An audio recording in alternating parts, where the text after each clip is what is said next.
یزید کی تخت نشینی کے بعد حضرت امام حسین رضی اللہ عنہ مکہ مکرمہ تشریف لے آئے تھے اور 5 ماہ مکہ مکرمہ میں رہے. یہ رجب کے آخر میں حضرت امیر معاویہ رضی اللہ عنہ کی وفات تھی. امام حسین نے رجب کے آخری دن 1-2 شعبان، رمضان، شوال، ذوالقعدہ، ذوالحج کے ابتدائی دنوں تک مکہ مکرمہ میں قیام فرمایا اور یہاں تک رہے ہیں. اس دوران جن کوفیوں نے بلایا، جنہوں نے خطوط لکھے، جنہوں نے سب کچھ بلا کر امام حسین کو بلایا تھا، آج ان کو بھی تو پوری بات میں صرف آنا چاہیے نا کہ ان کے حالات اور معاملات کیا تھے. امام حسین انہی کی دعوت پہ گئے ہیں جن نے وہاں ایک گورنر کی تبدیلی سے عہد بدل لیا ہے. ایک گورنر کی تبدیلی سے اپنی آنکھوں کو وہاں سے ہٹا لیا اور معاملہ کہاں سے کہاں تک بھیجا.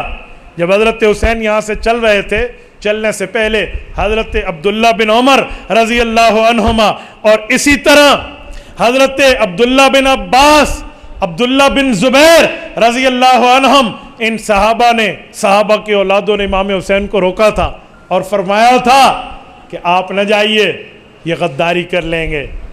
تو حضرت حسین رضی اللہ عنہ نے پوچھا ان خطوط کا کیا کروں، ان ڈیلیگیشنز کا کیا کروں جو وفود آ رہے ہیں. سب کا یہ طے ہوا، اچھا آپ ایک نمائندہ بھیج دیجئے، دیکھیے ان کے ساتھ سلوک کیا کرتے ہیں. تو یہ تسلیم کی گئی بات.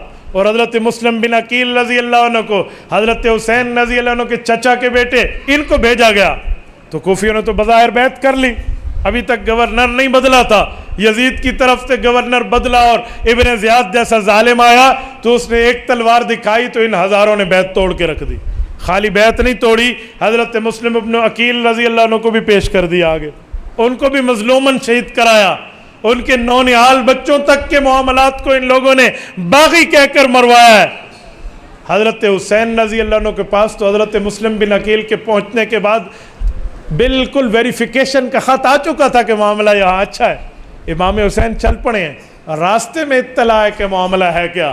تو اب آل عقیل حضرت مسلم بن عقیل کے جو بیٹے ہیں اور ان کے جو بھائی ہیں، یہ سب نے کہا کہ ہم بدلہ لیے بغیر واپس نہیں جائیں گے. تو حضرت حسین رضی اللہ عنہ ان کے ساتھ گئے ہیں. جب وہاں پہنچے ہیں، ہور آتا ہے، عمر بن سعد آتا ہے، شمر آتا ہے، مختلف معاملات میں میٹنگز ہیں.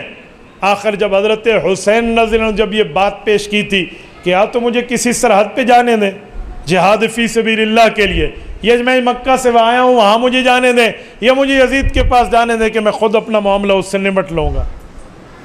ابن زیاد کے پاس جب یہ شرطیں پہنچی تھی تو تاریخ کی کتب میں ہے کہ وہ راضی ہونے لگا تھا، کہا جی بات تو ٹھیک ہے، معاملہ طے ہو جائے گا.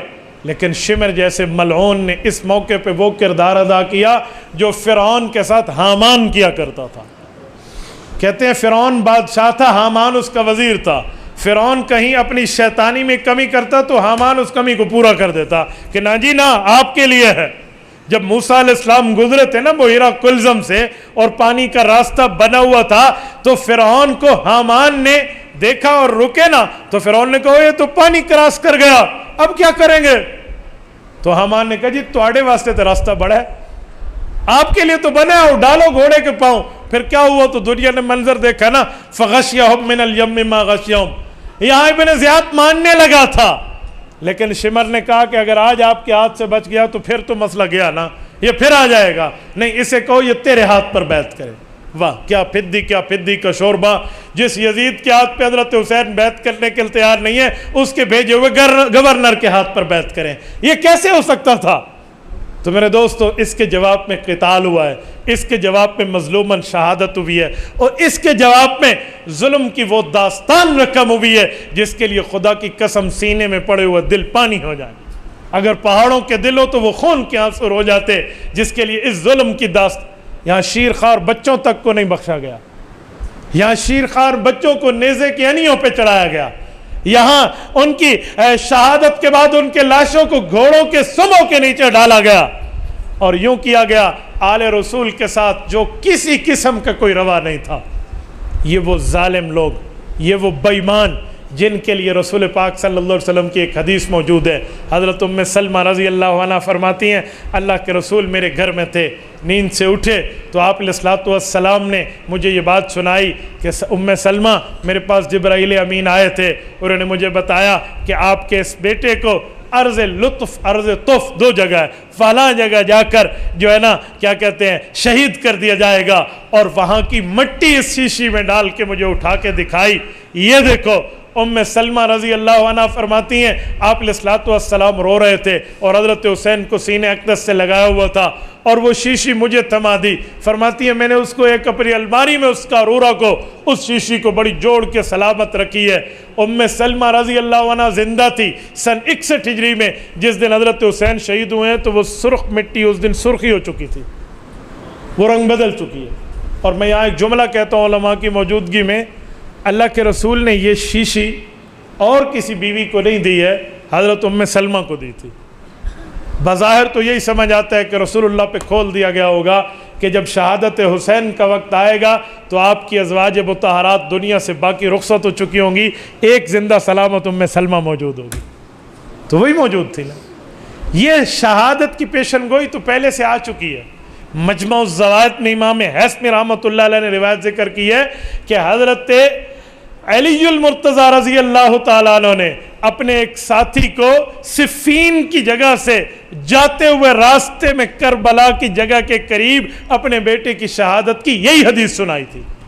تو یہ شہادت تو مقدر تھی، لیکن کس ظالم کے ہاتھ پہ یہ ظلم کا دھبا لگنا ہے، کس کے ماتھے پہ یہ داغ لگنا ہے، کن بے ایمانوں نے اپنے نام اعمال کو سیاہ کرنا ہے۔ بس اتنا خالی تھا جو ان کوفی بے ایمانوں نے اس ابن زیاد بے ایمان کے حکم پہ شمر اور باقیوں کے ساتھ مل کے اپنے منہ کو منہ کالا کرایا ہے۔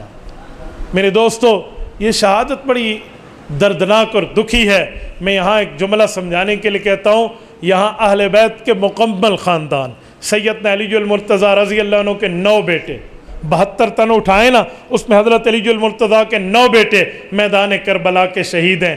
محمد الاوسط ابن علی، ابو بکر ابن علی، عمر ابن علی، عثمان ابن علی، عباس ابن علی، جعفر ابن علی، عبداللہ ابن علی، عبیداللہ ابن علی اور حسین ابن علی رضی اللہ عنہم، یہ حضرت حسین 9 بھائیوں سمیت یہاں شہید ہیں۔ اور حضرت امام حسن کے 2 صاحبزادے یہاں شہید ہوئے ہیں، قاسم بن حسن اور ابو بکر بن حسن، یہ 2 حضرت حسین کے بھتیجے ہیں اور امام حسن رضی اللہ تعالیٰ عنہ کی اولاد ہیں، جو دونوں یہاں شہید ہوئے۔ حضرت حسین کے 3 بیٹے یہاں ساتھ ہیں، تینوں کا نام علی ہے، ایک کا نام علی اکبر ہے، ایک علی اوسط ہے، ایک علی اصغر ہے۔ علی اکبر بڑا ہے، علی اصغر چھوٹا ہے۔ بڑا اور چھوٹا یہ دونوں شہید ہیں۔ علی الاوسط جو درمیانے بیٹے ہیں یہ بیمار تھے، اپنی پھپھو جان حضرت زینب رضی اللہ عنہ کے پاس تھے اور خیموں میں تھے، رب نے ان کی زندگی رکھی تھی، جنہیں امام زین العابدین کہتے ہیں۔ یہ علی الاوسط ہے۔ یہ حضرت حسین رضی اللہ عنہ کے 2 بیٹے ہیں، یہ یہاں شہید ہیں۔ اور اسی طرح حضرت حسین کے 2 بھانجے ہیں، عبداللہ بن جعفر کے بیٹے، حضرت حسین کے یہ بھی چچا کے بیٹے ہیں۔